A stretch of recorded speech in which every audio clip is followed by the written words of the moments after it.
Et t'as vu le médecin ce matin ou une infirmière, quelqu'un? C'est bon, tu me tiens au courant si tu rentres cet après-midi ou pas? Qu'elle soit au téléphone ou devant sa télévision, la fibre est synonyme de confort pour cette paisible retraitée de Glomel. Quand on arrive ici de Strasbourg, c'était un peu difficile. Parce que le fixe ne fonctionnait pas bien, la télé ne fonctionnait pas. On s'est dit, bon bah, tout le monde râlait, les gens arrivaient chez nous. Ouais, ça marche pas, ça fonctionne pas. Non, non, c'est vraiment une très très bonne chose.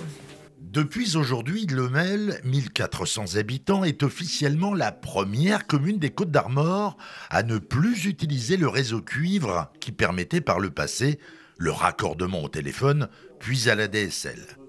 Il y avait beaucoup de zones blanches sur Glomel du fait que la commune fait quand même 8000 hectares, donc très étendue, très boisée, très vallonnée, donc il y avait beaucoup de zones blanches. Et en définitive, les gens sont très satisfaits du passage de la fibre. Dans ce répartiteur à quelques kilomètres du bourg, symboliquement, on a coupé aujourd'hui les dernières lignes.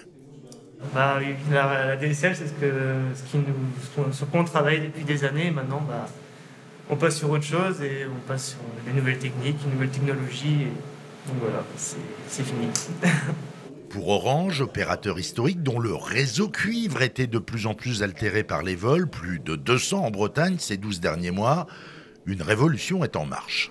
À l'horizon 2030, effectivement, toute la France sera déployée en fibre. Aujourd'hui, plus de 9 locaux sur 10 en France sont raccordables à la fibre. On est le premier pays d'Europe en termes de déploiement de fibre. D'ici 2030, 7,5 millions de foyers en France seront invités à migrer progressivement vers la fibre.